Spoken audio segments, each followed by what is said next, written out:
Et bienvenue Janavi pour nous montrer cette belle image du champ de bataille, puisqu'on va entrer maintenant dans la partie satsang et parler en particulier de la Bhagavad Gita,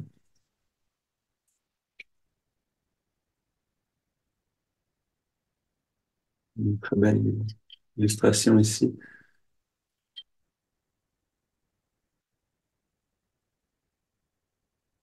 De,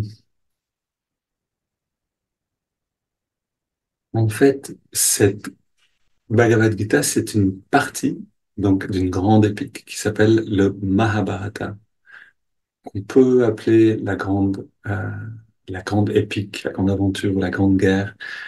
Et Bhagavad Gita signifie le chant du Seigneur. Bhagavad, c'est le Seigneur, Gita, c'est le chant. Et cette partie de l'histoire qui est en poème, donc c'est une prose en fait, c'est une récitation. D'ailleurs, c'est une pratique de réciter le Bhagavad Gita ou de la chanter éventuellement. Euh, et cette partie, donc cette partie du Mahabharata qui s'appelle la Bhagavad Gita, est remplie de sagesse. C'est un condensé de sagesse, si vous voulez. C'est l'essentiel du message de cette grande épique qui est le Mahabharata. Si on devait retenir une chose, ce serait la Bhagavad Gita. C'est pour ça que c'est ce qu'on étudie en général euh, dans la philosophie du yoga assez rapidement, parce que c'est comme un mode d'emploi de comment vivre la vie de manière yogique, dans le sens non pas de quelqu'un qui ferait des exercices sur un tapis de yoga, attention, mais bien de quelqu'un qui va dans l'union, c'est-à-dire le retour vers la source divine de laquelle on vient. Et on peut appeler ça, bien sûr, l'art de la communion intérieure. C'est d'ailleurs ce terme qu'utilisait souvent Yogananda, parce que le mot yoga nous donne une idée, en fait, très biaisée maintenant de ce que ça veut dire vraiment le mot yoga. En fait, yoga, c'est cette communion intérieure. On a de grands yogis qui n'ont jamais mis les pieds sur un tapis de yoga. Ou, comme le dit Yogananda, les grands saints occidentaux sont de grands yogis. Alors, pourquoi est-ce qu'elle est si précieuse? On va la voir, on va le voir un petit peu, on va le voir plus qu'un petit peu, j'espère qu'on va le voir en profondeur de semaine après semaine, parce qu'on ne pourrait pas voir tout d'un coup, ce serait dommage. Donc on va rentrer dans cette compréhension, mais surtout toujours faire le lien avec la vie de tous les jours, puisque c'est ça qui rend cette, euh, cette histoire intéressante, c'est que, ou cette sagesse fertile, c'est qu'elle peut atterrir, et elle devrait atterrir dans notre quotidien. Alors, si on regarde simplement cette image, est-ce qu'on a les 5 chevaux? On en a un, deux, trois, quelquefois, il n'y en a que quatre qui sont dessinés. À la base, il y en a 5. Euh, on a Krishna, ici, qui parle à Arjuna. Arjuna qui est, vous voyez, son arc est sur le sol, et il est à genoux, et il implore Krishna. En fait, il a les mains en prière, il implore Krishna. Parce que, à la fois, il ne veut pas se battre, et en même temps parce il lui demande conseil. Krishna représente l'intuition et Arjuna représente l'ego de celui qui est dans la bataille, c'est-à-dire l'ego de l'aspirant spirituel qui fait face aux batailles de la vie. Et le char représente le corps, les 5 chevaux, vous le savez déjà, représentent les 5 sens. Si l'intuition n'est pas à la commande, aux rênes, n'a pas les rênes des chevaux dans les mains, euh, alors le corps est tiré dans toutes les directions par les sens, par les chevaux fous, si on veut, qui sont attirés à droite et à gauche par des choses. C'est ce que nous enseigne aussi dès le début avec cette image, le Bhagavad Gita, c'est-à-dire si on n'apprend pas à rentrer dans la perception en fait de l'intuition, dans un vécu de cette intuition, le corps est littéralement voué à être le jouet des sens. Et, et donc ici, alors il y a beaucoup de choses qu'on pourrait dire encore sur cette image-là. Pourquoi est-ce que Arjuna ne veut pas se battre? Ces deux armées sont en fait des armées, les armées d'une même famille. C'est-à-dire que les Pandavas et les Kaurava, c'est les deux clans, vont se battre l'un contre l'autre euh, pour le royaume. C'est-à-dire pour retrouver le droit de régner. En fait, ce droit revient aux Pandavas, aux bonnes qualités, euh, aux qualités spirituelles. Donc, c'est ce qu'elle représente, ce clan-là. Mais c'est les Kauravas qui ont gagné finalement par des ruses, qui ont gagné la régence du royaume et ne veulent pas la rendre. En fait, ils veulent même complètement exiler les Pandavas et les jeter dehors, en gros. Et donc, il y a un moment où c'est plus possible. Il faut que la bataille se fasse. Et c'est Krishna qui va dire maintenant, il faut vous lever et il faut vous battre, parce que c'est à vous que revient ce royaume. Qu'est-ce que cette image nous dit dans notre vie? Euh, on arrive tous à un certain moment dans notre vie où on réalise qu'il y a quelque chose de plus. Et que si on veut ce quelque chose de plus dans notre vie, on a besoin de se lever et de se battre. C'est-à-dire qu'on a besoin de reconsidérer toute notre manière de vivre et petit à petit de rentrer dans la compréhension du fait que on peut laisser en effet des aspirations en nous prendre le dessus sur le royaume intérieur de cette conscience qui est là, nous attirer vers le bas ou euh, renforcer finalement toutes les aspirations positives en commençant souvent par la méditation et euh, la bonne compagnie pour littéralement muscler ou renforcer ces guerriers positifs en nous, ces tendances positives qui vont venir contrebalancer le mouvement descendant des tendances alors négatives. Négatif, positif, qu'est-ce que ça veut dire? Négatif, c'est ce qui nous écarte de qui on est vraiment. C'est tout ce qui va nous amener vers les désirs des sens, c'est-à-dire notre bonheur dépend de conditions matérielles et tout ce qui est positif en nous, c'est-à-dire les tendances positives, vont nous ramener vers la réalité de qui on est vraiment, c'est-à-dire le bonheur en réalité jaillit de nous-mêmes, jaillit de la conscience elle-même. Maintenant, euh, je voudrais vous lire pour continuer le premier verset, encore une fois, de la Bhagavad Gita, et puis le commentaire de Yogananda. Donc, premier verset, est-ce que je l'ai ici? Oui, je l'ai là. Ah, voilà.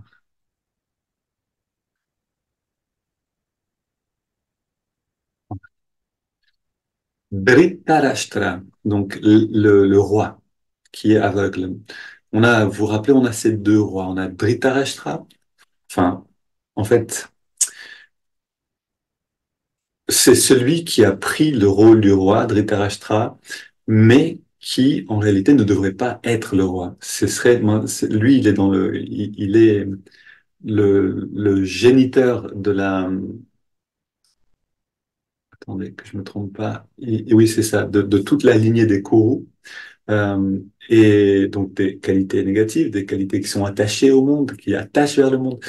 Et Pandu, le roi aveugle, le roi, pardon, pas aveugle, mais le roi pâle, lui, par contre, représente ce discernement. Vous vous rappelez, je vous avais parlé rapidement de comment Dhritarashtra et Pandu sont nés. La mère de Dhritarashtra a fermé les yeux lorsque la sagesse est venue l'enfanter, la sagesse représentée par Vedavyasa. Et Pandu, la mère de Pandu a gardé les yeux ouverts et a reçu cette sagesse les yeux ouverts, en pâlissant de peur, mais en restant les yeux ouverts. Et du coup, son fils, lui, n'est pas aveugle et peut en effet régner. Maintenant, que représentent ces deux rois?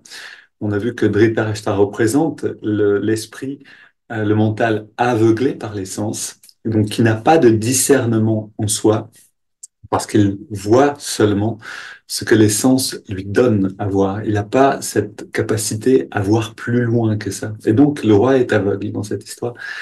Et tandis que Pandou, lui, non, il a cette capacité à... En fait, il a cette capacité de discernement. On va voir petit à petit ce que représente. chacun plus en détail, mais je vous lis le verset ici. Donc, Dhritarashtra posa cette question qui est maintenant en fait le roi qui a pris le trône en fait, hein, un peu par la ruse. Voyons voir. Ok. Dhritarashtra posa cette question à Sanjaya. Sanjaya qui représente l'introspection. Je lis d'abord. Sur le champ de bataille de Kurukshetra, où donc mes fils et ceux de Pandu se sont affrontés, impatients de combattre, quel a été le résultat de cette bataille? Donc, une phrase, un verset simple, apparemment, c'est le roi qui demande qu'est-ce qui s'est passé sur le champ de bataille. Maintenant, écoutons l'explication de Yogananda.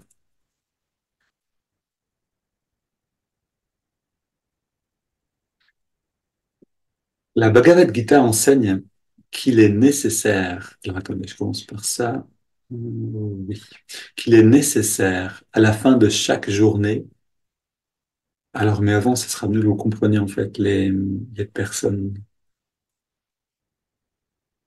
Oui, c'est ça. Avant de vous lire le commentaire, je vous relis le verset, mais en précisant plus quelques aspects en plus. Non, mais je réfléchis. Oui, voilà. Donc, Dhritarashtra, on l'a vu, c'est l'esprit aveuglé par les sens. Donc, l'esprit aveuglé par les sens pose la question à Sanjaya, qui représente la faculté d'introspection. Sanjaya, dans l'histoire elle-même, est un personnage qui a une capacité extraordinaire qui est de voir à distance. Euh, En réalité, c'est notre capacité à nous aussi. C'est-à-dire que il y a une partie euh, de notre mental, lorsqu'il est lié à l'expérience et allié à l'intuition et au discernement, qui peut nous permettre cette introspection, en fait, qui peut nous permettre d'aller voir dans une expérience et de regarder ce qui s'est passé à partir de là.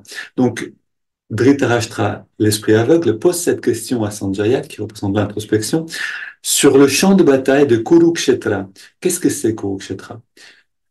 Kurukshetra, c'est le champ de, c'est le champ de bataille du quotidien, on pourrait dire. En réalité, plus que ça, c'est le corps lui-même. C'est-à-dire que le corps est l'endroit euh, où prend place la bataille entre, on va dire, ces deux tendances descendante, ascendante, si on parle dans ces mouvements de la conscience. Et c'est sur le champ de bataille du Kurukshetra, donc c'est en nous-mêmes, dans notre corps, que s'affrontent ces forces-là.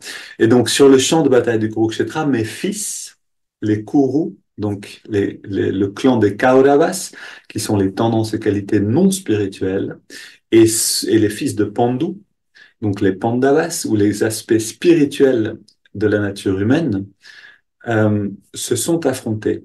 Donc littéralement, il est en train de dire, euh,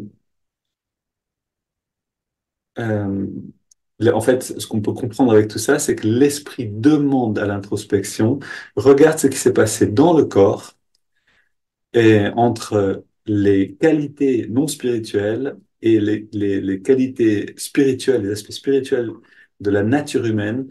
Comment a été la bataille? Quelle a été l'issue de la bataille? Et voilà ce que nous dit maintenant Yogananda à propos de ce premier verset. La Bhagavad Gita enseigne qu'il est nécessaire, à la fin de chaque journée, d'examiner si le discernement et ses guerriers ont remporté la bataille contre l'ignorance ou si la sagesse a été capturée par les soldats de l'erreur. Chaque jour, des batailles psychologiques pour la santé, la prospérité, la maîtrise de soi et la connaissance doivent être menées avec succès pour progresser, pouce par pouce, euh, pas à pas, dans les territoires. Alors, pour progresser, pouce par pouce. OK. La Gita souligne que la plupart des individus, en menant leur vie inconsciemment, laissent leur royaume intérieur submergé par les insurgés de la maladie, de l'échec et de l'ignorance.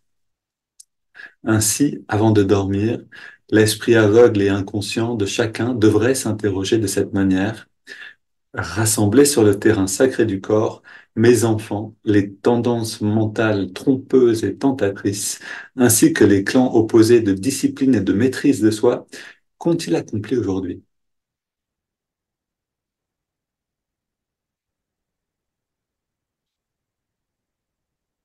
Voilà, et vous rappelez que on parle ici au passé, donc l'emploi du passé dans ce premier verset indique que c'est seulement après la bataille qu'on peut introspecter, qu'on peut regarder et apprendre.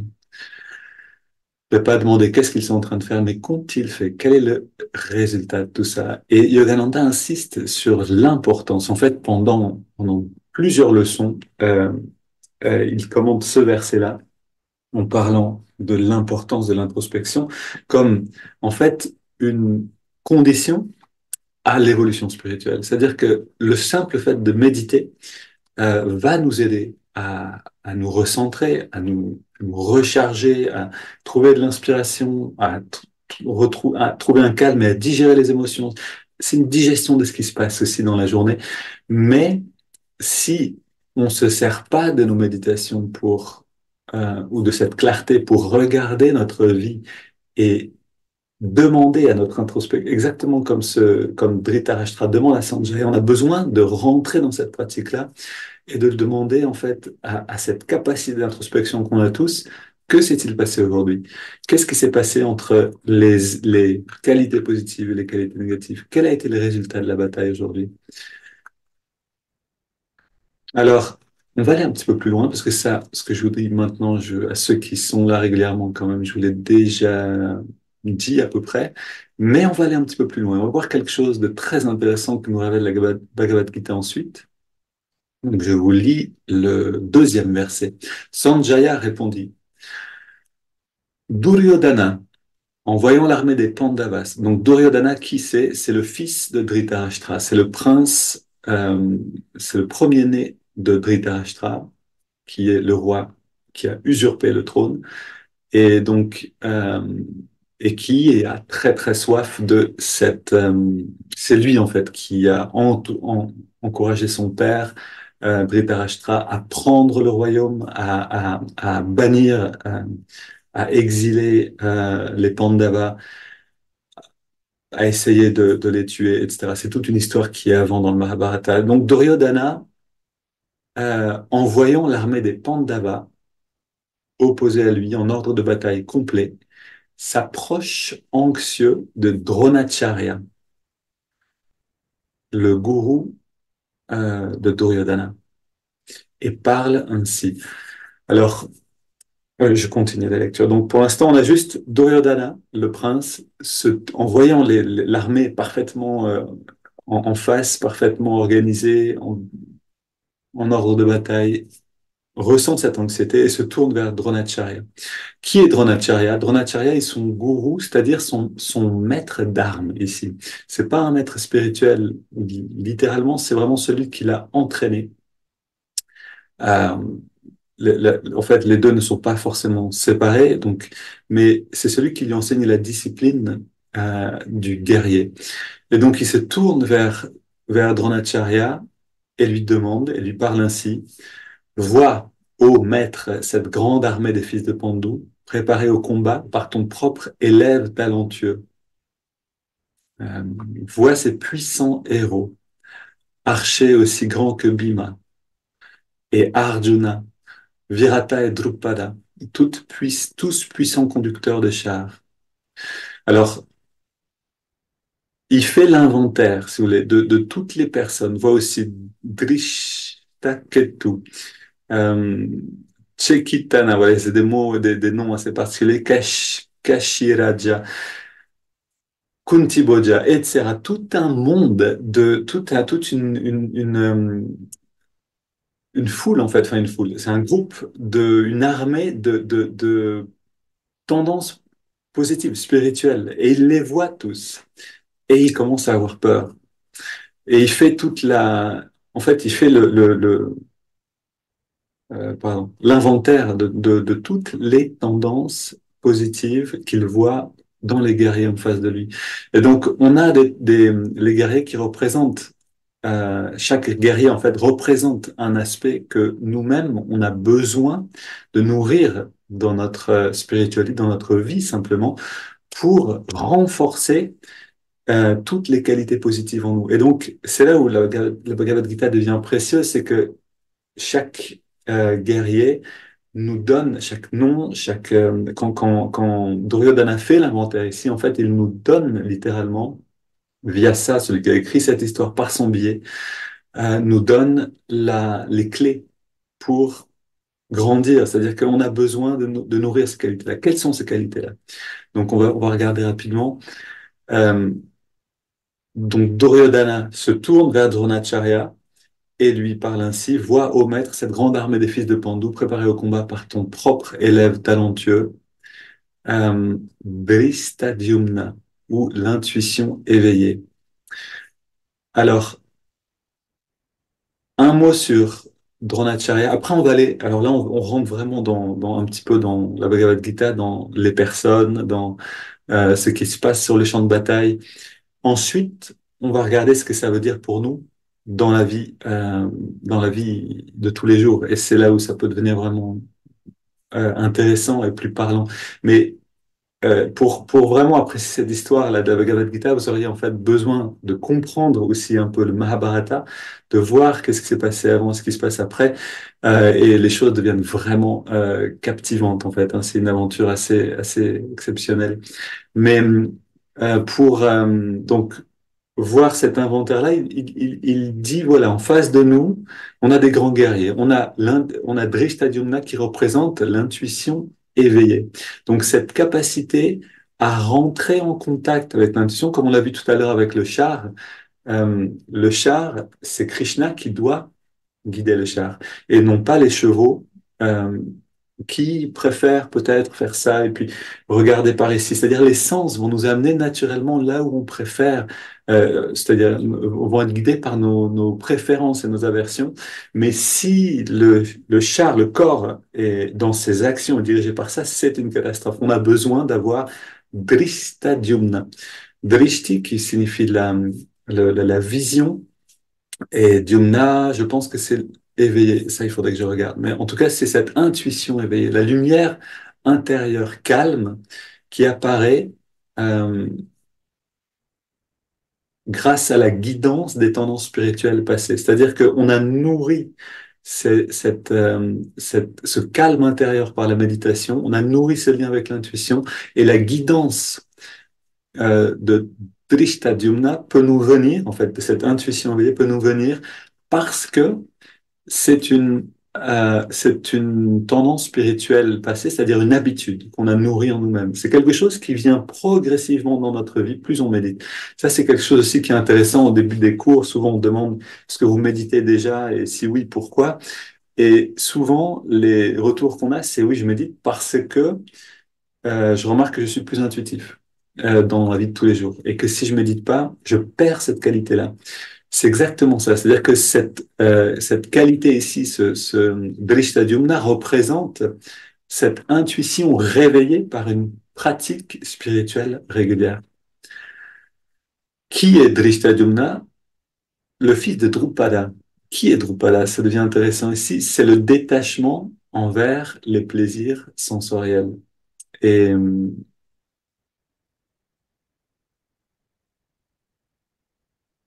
oui, c'est ça. Donc, Drishtadyumna, l'intuition éveillée qui se réveille en nous par la pratique de la méditation régulière, et le fils de Drupada, qui est le détachement vers les plaisirs sensoriels. C'est seulement, justement, si on peut se détacher des plaisirs sensoriels, autrement dit, si on discipline les 5 chevaux de nos sens, les 5 sens. Vous savez, il y a quelque part dans dans un texte yogique, l'abeille, c'est le pollen qui la, qui l'attire, attendez, qui fait l'inventaire des insectes comme ça, en expliquant que chaque insecte a un sens qui le fascine. Et que, par exemple, l'oiseau, le papillon de nuit, c'est la vision, et donc il va aller se brûler dans le feu parce qu'il va chercher la lumière absolument. Les papillons, ce serait la vision. Si on regarde comme ça les animaux, on en a comme les chiens qui sentent exceptionnellement bien. Chacun a son sens de prédilection, mais il y en a vraiment qui vont, c'est leur manière de trouver le bonheur. Ils ont un sens, et nous, en fait, on a les cinq. Vous voyez, l'humain a cinq sens par lesquels il va avoir cinq domaines de tentation. Les parfums, le goût, le toucher, etc. Et donc, c'est seulement quand on commence à comprendre, en fait, ces cinq chevaux, qui sont nos cinq sens et qui peuvent être attirés dans tous les sens, mais aussi détournés parce que ayant des aversions et des répulsions, c'est seulement si on se détache à la fois de nos aversions et de nos répulsions que l'on va pouvoir euh, engendrer, puisque c'est le fils de Drupada, engendrer cette intuition éveillée, c'est-à-dire rentrer dans une pratique régulière qui réveille un potentiel de guidance.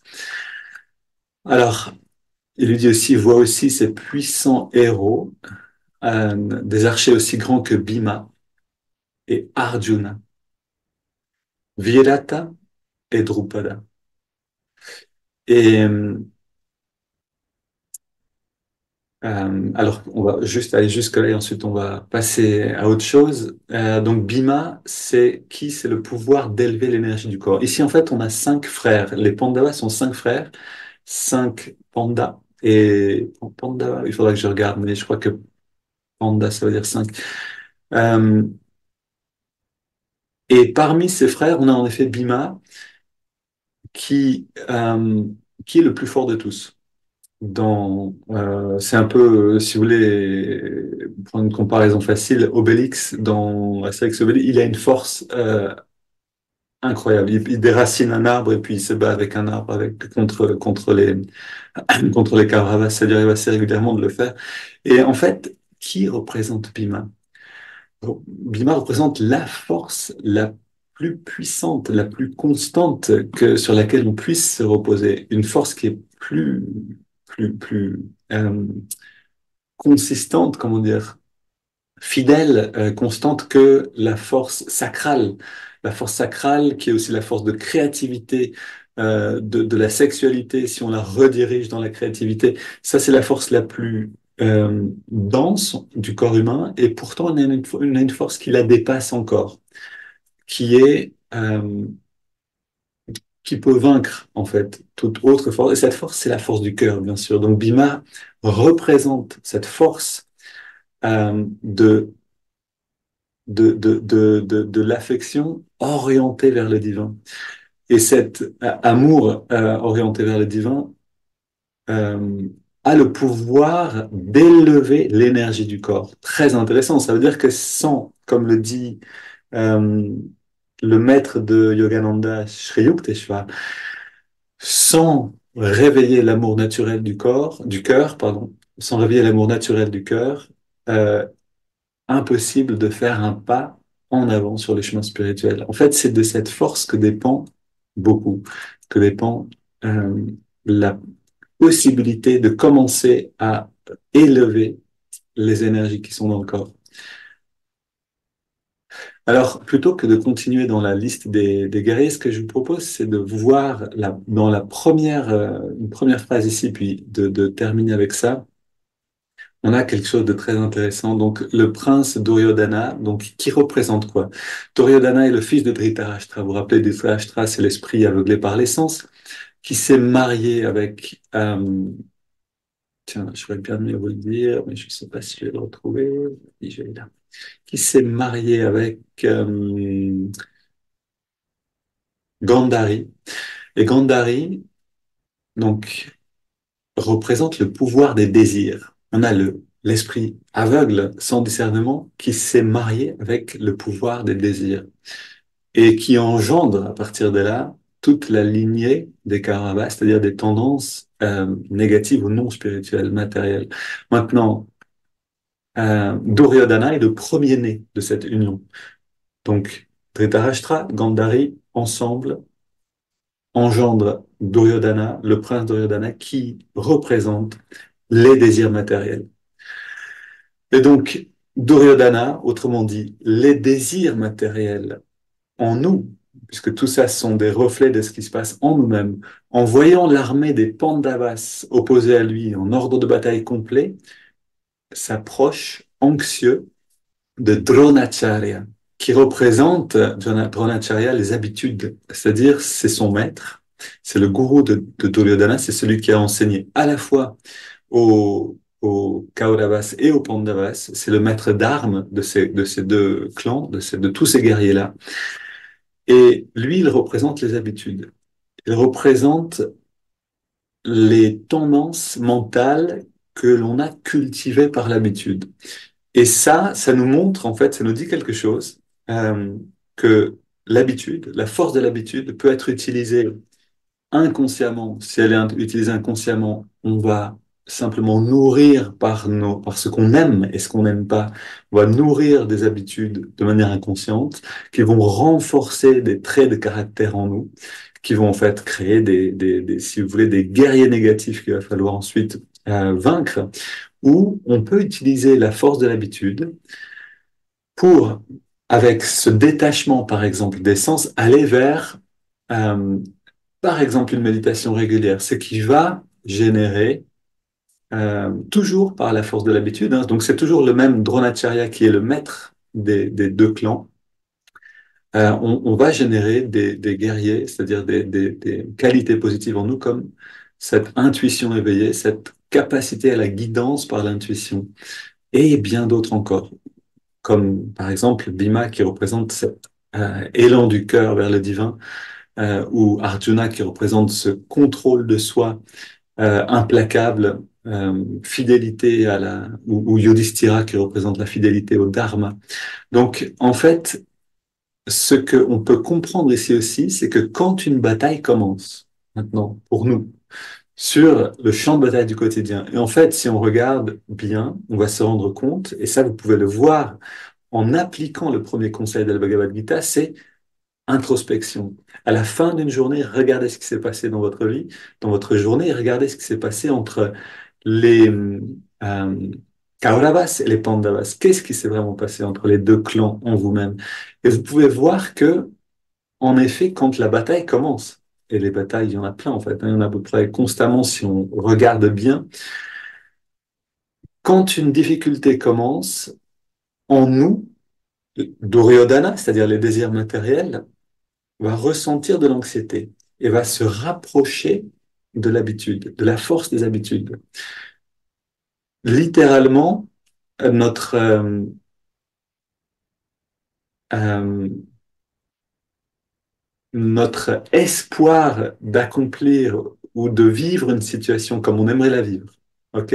Pour l'instant, sans exemple précis, mais notre espoir de vivre une situation comme on aimerait la vivre va faire que si on voit qu'il y a un, une menace et qu'on risque de pas vivre ce qu'on a envie de vivre, mais que ça risque d'être un peu compromis, cette anxiété qu'on va tous ressentir va nous pousser à nous tourner vers les habitudes, les tendances mentales passées. Et donc ici, euh, et plus que ça, ce désir matériel, donc qui espère quelque chose et qui voit cette menace, va ensuite regarder les qualités positives en soi-même avec anxiété. Et ça, c'est quelque chose de vraiment intéressant à voir en nous-mêmes. Maintenant, pour donner un exemple concret, pour que ça fasse plus de sens encore, euh, on peut voir ça dans la vie de Yogananda.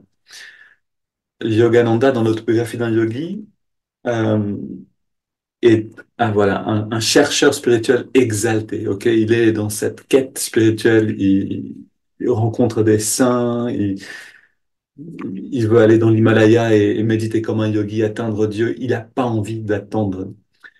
Et donc, il est brûlant de ce feu-là. Et il en a besoin de ce feu parce que c'est grâce à ce feu intérieur qu'ensuite il va pouvoir donner et diffuser tous ses enseignements en Occident. Mais donc, dans sa jeunesse, il montre, il donne aussi des exemples de tout ça, et aussi des erreurs des travers qu'on peut trouver sur le chemin spirituel, des leçons que nous, on peut apprendre de son autobiographie. Et donc, il arrive à un moment il est dans l'ashram de son maître déjà, donc qui s'appelle Mukunda. Je pense qu'il s'appelle pas encore Yogananda à ce moment-là. Et il est, voilà, il est dans la routine de l'ashram, il a des responsabilités, il doit en plus étudier parce que son maître lui a dit qu'il fallait qu'il retourne étudier à l'université, dont il n'avait pas du tout envie. Et donc, il est dans cette frustration de vivre une situation qu'il n'a pas vraiment envie de vivre. Il a envie maintenant de réaliser Dieu, et c'est tout en fait. Et donc, il va voir son maître et lui demande l'autorisation d'aller dans l'Himalaya. Et son maître lui dit, je paraphrase, il lui dit, les montagnes en elles-mêmes ne vont pas te donner ce que tu cherches. Mieux vaut pour toi rester auprès de quelqu'un qui a atteint cet état, qui va pouvoir te le communiquer, en fait, t'aider à le trouver à l'intérieur de toi. Et ici, les choses s'enclenchent. C'est-à-dire que le désir, qui est ici un désir très élevé, c'est un désir, le désir d'une expérience spirituelle en Yogananda, ce désir-là se retourne avec anxiété vers vers Dronacharya, c'est-à-dire son désir, ses habitudes de vouloir atteindre, son espoir de vouloir atteindre ce désir-là, de le réaliser, et, et refuse en fait de coopérer avec ce que son maître lui dit, refuse la sagesse, refuse ce que s'il prenait le temps de se laisser guider par son intuition éveillée, euh, il comprendrait que son maître lui donne en fait un conseil qui est sain et que voilà, il devrait mieux ne pas partir dans l'Himalaya, rester avec son maître, aller dans les tâches quotidiennes et que finalement c'est le chemin qui va l'amener jusque-là. Mais ce n'est pas ce que Yogananda fait. Il va en fait écouter la réponse de son maître, l'interpréter d'une manière qui l'arrange et partir dans l'Himalaya, et finalement, enfin, vers l'Himalaya, mais quand même, en allant là-bas, il va aller voir un saint et lui demander conseil, et le saint lui dit, tu te trompes de chemin, mon grand, il faut que tu retournes vers ton maître, et c'est lui qui va t'apporter ce que tu cherches dans les montagnes.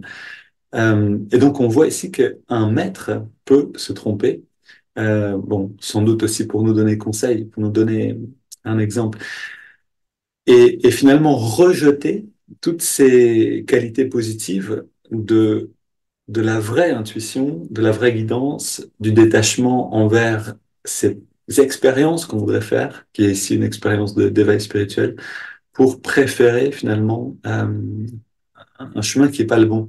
Alors, c'est quelque chose qu'on peut trouver nous tous dans nos vies. Si on regarde, si on regarde, on va le voir très facilement dans les petites choses et dans les grandes choses. Je voudrais vous donner un autre exemple plus personnel, parce que là, c'est comme Yogananda, c'est assez élevé, on va dire, comme exemple, mais euh, il y a à peu près 2 ans maintenant, je pense, il y a une vieille passion qui me retombait dessus, qui a rejailli tout d'un coup, que je croyais morte, enfouie, et qui était pour le vol à voile.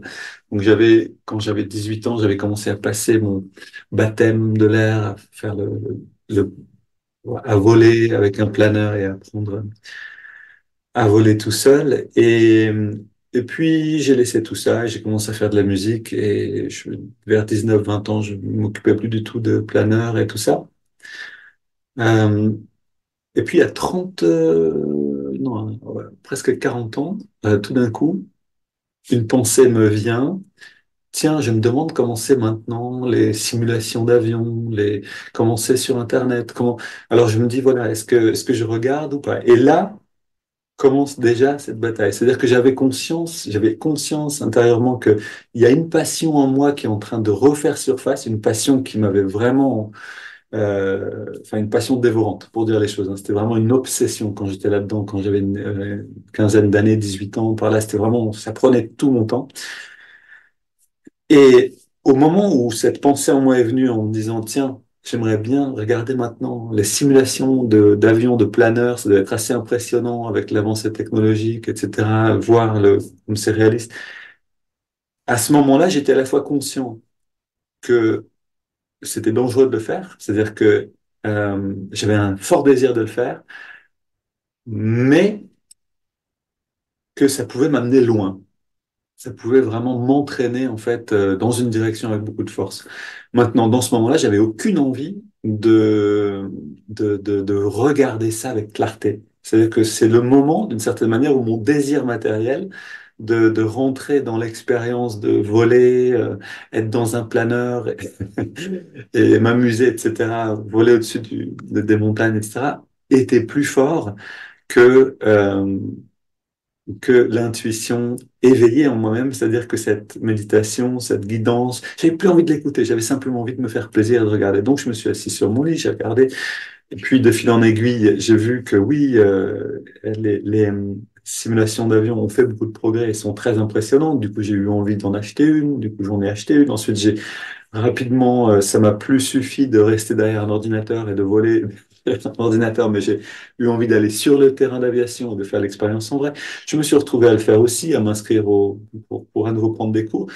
Et puis, au bout de, disons, 3 semaines de tout ça, ou un mois et demi peut-être, je me suis senti tellement loin de ce que, de ce que vraiment me nourrit et m'apporte un vrai bonheur est tellement appauvri en fait par la réalisation de ce désir que il y a un moment où j'ai dû me poser la question, qu'est-ce que je veux faire avec tout ça? Et voilà, l'histoire est à suivre surtout avec la Bhagavad Gita, c'est-à-dire que on voit dans cette Bhagavad Gita ces choses qui sont en nous, qui peuvent être grandes comme une passion dévorante ou qui peuvent être petites comme simplement le week-end arrive et j'aimerais bien vivre telle chose, mais peut-être qu'intérieurement, je sens, est-ce que je dois vraiment m'accrocher à cette idée-là ou est-ce qu'il n'y aurait pas autre chose? Donc, et puis, on peut aller comme ça du grand vers le euh, miniature, chaque instant finalement. Est-ce que là, je suis en train de vivre euh, ce que je veux vivre à l'instant T maintenant? Ou ce qui est juste de vivre. Et donc à partir de là, on peut commencer à vivre cette introspection littéralement dans l'instant même. C'est là où tous ces enseignements prennent vraiment une profondeur différente.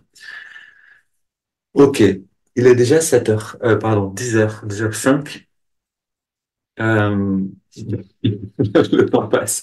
Et oui, je me régale à parler de Bhagavad Gita, mais je vois aussi que j'apprends à le faire. Donc, merci d'être là et d'avoir de l'intérêt pour tout ça, parce que ben, ça nous permet à tous de rentrer dans ces enseignements de Yogananda, en fait. Hein. J'essaie de transmettre tout ça. Et puis moi, j'apprends aussi vraiment à structurer des idées, etc. Donc, quelquefois, là, ça peut durer un petit peu longtemps pour arriver jusqu'à quelque chose, jusqu'à clarifier un point. Mais ce que je vous propose, malgré tout, c'est de prendre un petit temps en petit groupe pour aller se poser cette question justement. Alors, la question de quand est-ce que dans ma vie, ce moment, c'est-à-dire le moment où un désir. Alors, je vous ai parlé du désir pour moi du vol à voile. Ok, ça c'est un désir vraiment on peut dire, très très très visible et facile. Ok, c'est j'ai envie d'une expérience. Tout ce qui va s'opposer à cette envie, j'en veux plus en fait. Hein. J'ai envie de l'ignorer ou même si c'est finalement pas ce qui est bon pour moi. Ok, ça c'est une manière. Mais ça peut aussi être simplement j'aimerais que la qualité de ma relation avec euh, mon compagnon, ma compagne, avec un ami, soit vécu de telle manière, ok? Et la vie m'impose de vivre cette relation dans une autre qualité là, dans une autre qualité que celle que j'aimerais. Comment est-ce que je vis ça? C'est-à-dire, où est ma conscience? Est-ce qu'elle est prise dans Duryodhana, c'est-à-dire dans voilà ce que j'aimerais, et du coup, toutes les qualités positives sont comme une menace parce que la réalisation de mon désir euh, passe avant, ou est-ce que j'arrive à lâcher prise? Et bien sûr, on est tous un mélange de tout ça. Quelquefois, on arrive à lâcher prise, quelquefois non. La question étant, euh, oui, la question étant, voilà, est-ce que je peux faire atterrir, c'est vraiment l'idée qui sera à chaque fois dans les webinaires sur la Bhagavad Gita, c'est est-ce que je peux faire atterrir cette sagesse dans la vie de tous les jours? À quel moment je vois cet affrontement des deux armées et, et dans cet affrontement, dans quel moment je reste du côté des Kuru, dans cette idée de je veux vivre ça ou c'est comme ça que je voudrais les choses, et dans quel moment j'arrive à rester fluide, c'est-à-dire à faire le passage, à lâcher ses désirs et simplement à voir et à me servir aussi de mes qualités positives de guidance intérieure pour voir ce qui est en fait nécessaire ici. Donc, ce serait la question.